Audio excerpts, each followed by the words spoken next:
Tem uma coisa que muita gente faz todo dia e nem percebe. Foge de si mesma. Foge quando enche a cabeça de barulho. Foge quando vive comparando a própria vida com a dos outros. Foge quando não quer parar para pensar no que está errado. Foge quando sente que tem alguma coisa dentro dela que precisa mudar, mas continua empurrando isso para depois. E o problema é que, quanto mais a pessoa foge, mais ela se perde. Porque uma hora a vida para. E quando a vida para, sobra só uma coisa: você com você mesmo. E é nesse momento que muita gente descobre que o maior problema não estava só fora, estava dentro.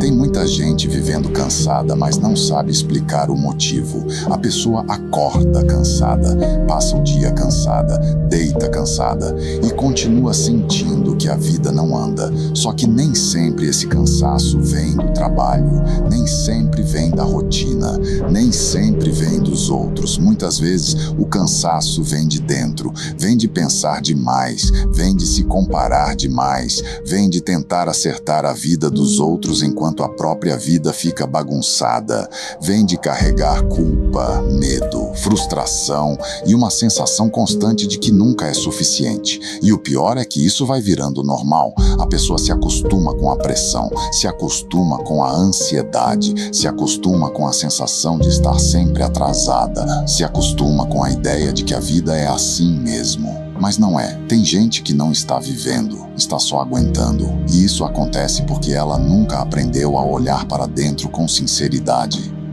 Quando a pessoa está sempre ocupada, ela não precisa encarar o que sente.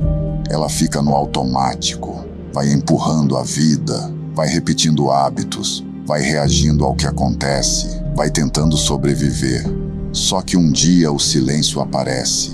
E quando o silêncio aparece, tudo o que estava escondido começa a subir. A comparação aparece, a culpa aparece, a insegurança aparece, a dúvida aparece e a pessoa percebe que tem muita coisa dentro dela que nunca foi tratada.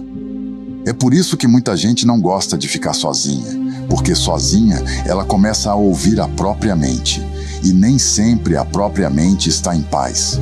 Tem gente que passa a vida inteira olhando para os outros para não olhar para si. Só que isso cobra um preço muito alto, porque enquanto você vive medindo a sua vida pela vida dos outros, você nunca enxerga a sua própria. E sem isso, não existe mudança de verdade. A solução não começa tentando mudar tudo de uma vez. Começa parando para se ouvir, parando para pensar, parando para perceber o que você tem repetido, parando para identificar o que te enfraquece. É no silêncio que a pessoa começa a se enxergar de verdade. E quando ela se enxerga, ela percebe 3 coisas importantes. A primeira, o que ela está fazendo errado. A segunda, o que ela precisa parar de alimentar. E a terceira, o que ela precisa começar a construir. Essa é a virada. Porque a mudança real não começa quando a pessoa vira outra pessoa. Começa quando ela para de mentir para si mesma. Tem coisas que você já sabe que precisa mudar, só não teve coragem de encarar. Tem hábitos que você já sabe que te fazem mal, só continua repetindo. Tem pensamentos que você já percebeu que te enfraquecem, só continua alimentando. E até que isso seja enfrentado, a vida continua travada. Agora entra a parte prática. Se a pessoa quer sair desse ciclo, ela precisa começar com atitudes simples. 1. Diminuir o barulho. Nem tudo precisa de resposta imediata. Nem toda opinião precisa ser ouvida. Nem toda comparação precisa ser alimentada. Quando a cabeça vive cheia demais, a pessoa não consegue pensar direito. 2. Observar os próprios pensamentos. A maioria dos problemas começa antes da atitude, começa no pensamento. Se você pensa o tempo todo que não vai dar certo, você enfraquece antes de começar. Se você pensa que está atrasado, você vive pressionado. Se você pensa que os outros são melhores, você perde a força para agir. Então a pessoa precisa aprender a perceber o que está repetindo dentro da própria cabeça. 3. Trocar comparação por responsabilidade. Comparar-se com os outros só gera confusão. Responsabilidade gera mudança. Em vez de olhar tanto para a vida dos outros, a pessoa precisa perguntar: o que eu preciso fazer hoje para melhorar a minha própria vida? Essa pergunta muda tudo. 4. Fazer ajustes pequenos, mas reais. A transformação não vem só de emoção, ela vem de prática. Dormir melhor. Pensar menos no que não ajuda, fazer escolhas mais conscientes, parar de adiar o que precisa ser resolvido, corrigir um hábito por vez. Mudança de verdade é assim, lenta, sincera e consistente. 5. Aprender a ficar bem consigo mesmo. Quando a pessoa aprende a ficar em paz sozinha, ela para de depender tanto do barulho de fora. Ela para de precisar provar tudo. Para de buscar validação o tempo todo. Para de viver como se precisasse ser aceita o tempo inteiro. E isso dá força, porque quem não depende tanto da aprovação dos outros vive com muito mais liberdade. Quando a pessoa começa a se observar de verdade, ela muda por dentro.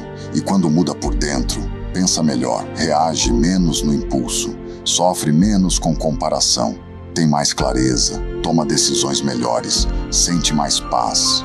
A vida não vira perfeita, mas fica mais organizada.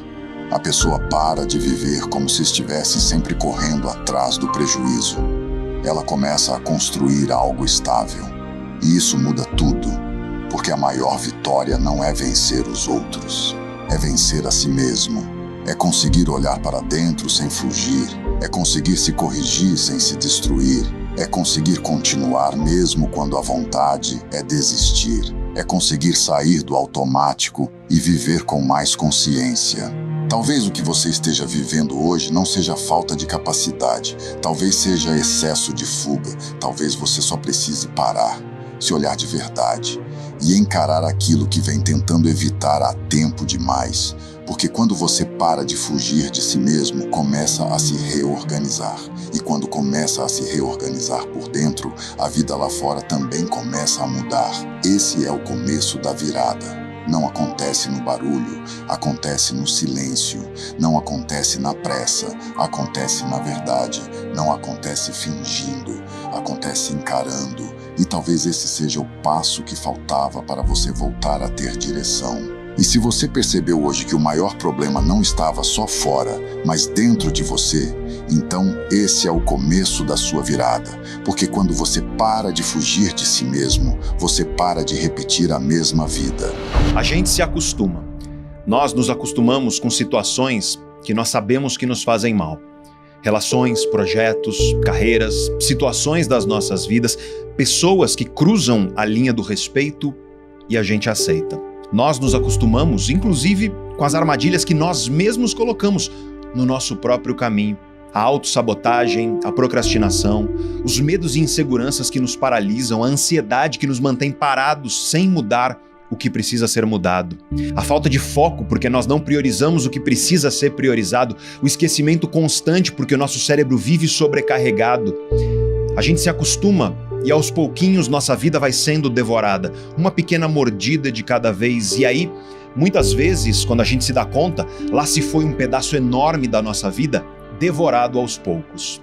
E quando isso acontece, frequentemente, não tem mais volta. Esse pedaço da vida já foi, e agora nós temos que aprender a conviver com a cicatriz deixada pela ausência dele. A gente se acostuma, mas não deveria, porque as consequências de se acostumar são muito perigosas e muito tristes. E a grande pergunta então é essa: por que a gente se acostuma às coisas que nós sabemos que nos fazem mal? Às coisas que nos deixam infelizes ou que nos impedem de conquistar a felicidade que nós tanto desejamos? Nós, seres humanos, sofremos mais na imaginação do que na realidade. As dores e as dificuldades são reais, sim, é claro que são. Mas o sofrimento é uma escolha. Quando a dor é real, escolher o sofrimento significa viver escravo dessa dor.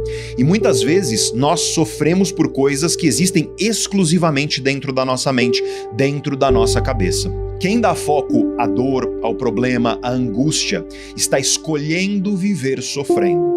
Onde está o seu foco? É em alimentar uma dor? em lamuriar dificuldades da sua vida ou em controlar aquilo que está no teu alcance para você enfrentar esses obstáculos, para você combater aquilo que te machuca, para conquistar uma existência que te orgulhe. Pessoalmente, eu creio que esse pensamento não é tão aplicável no caso de alguém que sofre, por exemplo, com depressão. O cérebro de uma pessoa com depressão é simplesmente incapaz de escolher não sofrer, e essa incapacidade é progressivamente maior conforme a severidade do caso, dependendo de quão severo esse caso de depressão é. Eu também acredito que não se aplica a alguém que vive em miséria, sem condições mínimas de escolher como viver ou em meio a uma tragédia ou coisa do tipo. Essas pessoas, gente, precisam de ajuda. Mas eu estou aqui hoje nesse vídeo para falar com você que não está nessas situações incontroláveis. Eu estou aqui para falar com você que está com seu cérebro relativamente saudável, que tem pelo menos alguma condição de agir de maneira diferente da maneira como você está agindo agora. Você tem condição de agir diferentemente do que você está agindo, mas você escolhe viver sofrendo. Ou seja, você escolhe viver dando foco à sua dor, às suas angústias. E por isso, você vive sofrendo. E agora, eu quero te lembrar do que eu disse no início desse vídeo aqui. A gente se acostuma. A gente se acostuma com o sofrimento. A gente se acostuma a viver sofrendo com algo que está nos causando dor e angústia. Pode ser uma relação, um projeto, uma carreira, uma situação. A gente se acostuma com nossos próprios comportamentos que são causa do nosso próprio sofrimento. Tem tanta gente por aí sofrendo com a própria procrastinação, por exemplo. A pessoa sabe o que tem que fazer, ela sabe o que quer fazer, mas ela procrastina. E cada dia de procrastinação machuca essa pessoa porque não é o que ela quer. Mas ela foca na dor, na angústia e vive sofrendo e lamentando e reclamando porque não consegue parar de procrastinar.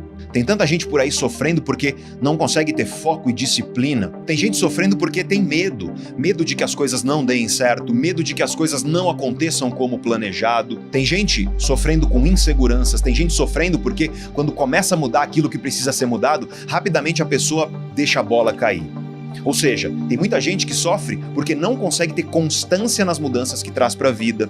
Tem gente que sofre porque começa várias coisas, mas não consegue terminar quase nenhuma, ou às vezes nenhuma. E esses são apenas alguns exemplos daquilo que nós chamamos de autossabotagem. E cada dia que você faz essas coisas, cada dia desses te machuca. Mas aí você escolhe focar na dor. E aí, focando na dor, você sofre, você lamenta, se angustia, reclama e a vida segue igual. Você vive em sofrimento, escravo dessa dor, porque a dor, no fim das contas, continua lá. A gente se acostuma a essas coisas. E a gente se acostuma porque as coisas ruins, as coisas difíceis, as coisas que nos causam dor, raramente aparecem de repente. Raramente as coisas ruins surgem do nada, uma tonelada de dores de uma vez só em cima da sua cabeça. Isso pode acontecer, é claro, mas costumam ser eventos mais raros, porque a maioria das dores surge aos pouquinhos. Você não se torna o rei da procrastinação de um dia para o outro. De repente, você que era disciplinado, focado, diligente, do nada você acorda o mestre da procrastinação. Você não acorda totalmente sem foco, totalmente sem disciplina, completamente amedrontado e inseguro. Você não acorda de repente desse jeito. Essas coisas vão se construindo aos poucos na sua vida. A mesma coisa vale para situações às quais nós nos acostumamos. Sabe, a relação que te faz infeliz não foi de repente. O amor foi embora aos poucos, sendo substituído um pouquinho de cada vez pela negligência, pelo descaso. A tua saúde, aliás, não vai embora de uma vez. A cada dia que você escolheu ficar sentado no sofá em vez de se exercitar, comer açúcar em vez de legumes, aos pouquinhos, a cada dia, tua saúde foi destruída. É por isso que a gente se acostuma. A gente se acostuma porque os males que corroem as nossas vidas vão surgindo de pouquinho em pouquinho, e o nosso cérebro é muito ruim para perceber pequenas mudanças. O cérebro, gente, tem muita facilidade para notar grandes mudanças, mudanças chamativas, notáveis, de alta intensidade. De repente, um belo dia, você acorda e a tua esposa foi embora, teu esposo foi embora. Você fica se perguntando o que aconteceu, porque para você estava tudo ok. Tudo meia boca, tudo mais ou menos, mas tudo ok. Tudo estava aparentemente ok, até ontem. É porque O teu cérebro não notou as microagressões no dia a dia. Teu cérebro não notou as micronegligências, quando você preferiu falar ou esperar a tua vez de falar, em vez de ouvir aquela pessoa que você dizia que amava. Teu cérebro não notou os pequenos egoísmos, as pequenas negligências, os pequenos descasos. E aí, de repente, a pessoa foi embora. E você acha que foi do nada, mas não foi de repente e não foi do nada. Você só não percebeu aquela destruição que estava se acumulando.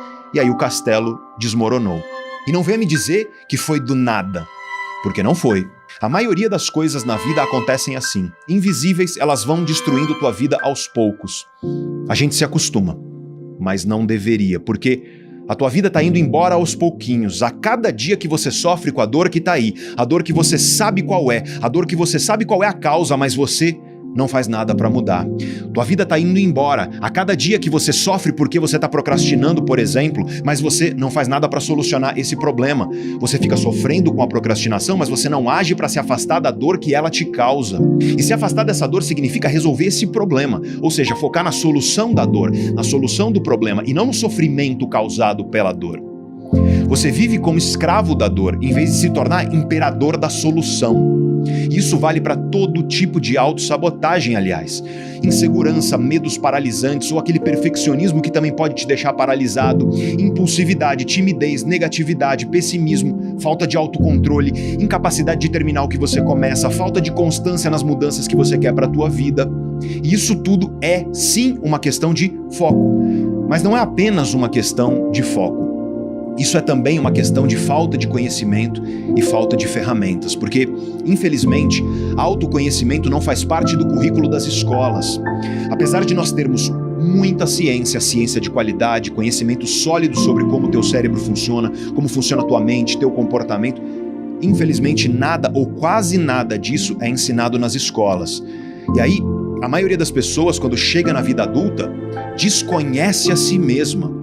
Ou seja, as pessoas são desconhecidas de si mesmas. Elas não conhecem as engrenagens de si mesmas, elas não conhecem como elas mesmas funcionam. E muito menos, é claro, como as outras pessoas funcionam. Afinal, se você não entende quem é você, você jamais vai entender quem são os outros. Eu não sei se você percebeu essa maluquice, gente, porque isso tudo é muito doido, mas é muito comum e quase ninguém percebe. A maioria das pessoas não entende de pessoas. E tudo nessa vida que te importa envolve pessoas. E a consequência disso é evidente. Se você não entende de gente, se você não entende de pessoas, você não entende de nada, porque pessoas estão na base de tudo que a humanidade vive e constrói. Autoconhecimento deveria ser obrigatório nas escolas, para que desde jovens nós aprendêssemos como nós mesmos funcionamos e como as outras pessoas funcionam. Mas as escolas, em geral, claro, têm exceções, mas a maioria das escolas nos escolarizam para fazer prova, não para nós sermos seres humanos mais donos de nós mesmos. E aí cabe a nós, na medida do que está no nosso controle, buscar esse autoconhecimento por nossa própria conta e risco. Só que aqui entra um agravante dos dias de hoje, que torna tudo isso muito mais complicado, porque nós vivemos uma era onde tem muita informação por aí. E por conta de tanta informação, é muito difícil achar conhecimento de verdade, conhecimento sólido. Vão te oferecer fórmulas mágicas para você entender você mesmo e transformar a sua vida. E essas fórmulas mágicas são gostosas de ouvir e elas são especialmente fáceis de repetir.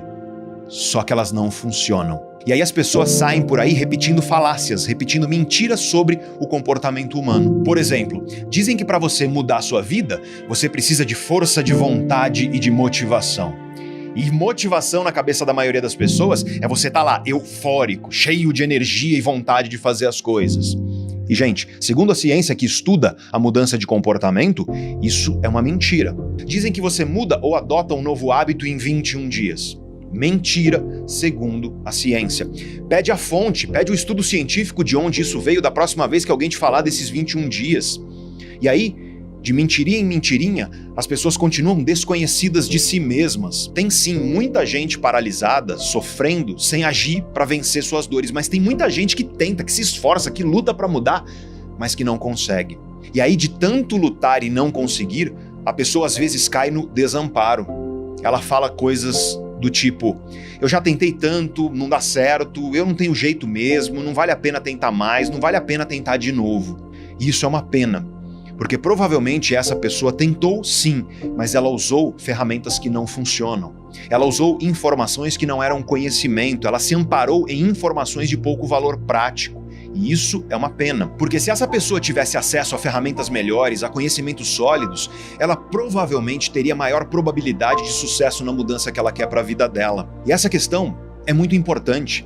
Ferramentas e conhecimentos sólidos. Essa é a diferença entre você contar seus problemas para um amigo ou, em vez disso, buscar um psicoterapeuta. Claro que conversar, dividir as nossas dores com um amigo é positivo, mas dependendo do problema, teu amigo não vai ter as ferramentas para te ajudar.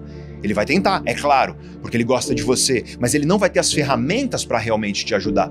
O psicoterapeuta passou pelo menos 5 anos da vida dele estudando para se tornar psicólogo ou mais para se tornar psiquiatra e sei lá mais quantos anos praticando a profissão e usando essas ferramentas na prática, fazendo especializações, mestrado, doutorado e por aí vai. Você não vai no psicoterapeuta para buscar conselho, você vai buscar um especialista munido de ferramentas para te ajudar com questões que envolvem a tua mente, o teu comportamento, tua saúde mental. É por isso que eu recomendo para todo mundo a psicoterapia, porque tende a fazer bem para as pessoas que estão passando por essas dificuldades psicológicas segundo os estudos científicos, não segundo a minha opinião, tá? Segundo a ciência. E esse é justamente o bacana do mundo de hoje, porque por mais que tenha, assim, muita informação falsa, muita informação rasa e superficial, hoje nós temos muito conhecimento sólido, muitas ferramentas comprovadamente eficientes para o nosso autoconhecimento e para trazer mudanças para as nossas vidas. Conhecimento sólido, cientificamente embasado, é realmente transformador. Depois que você entende melhor o teu cérebro, tua mente, teu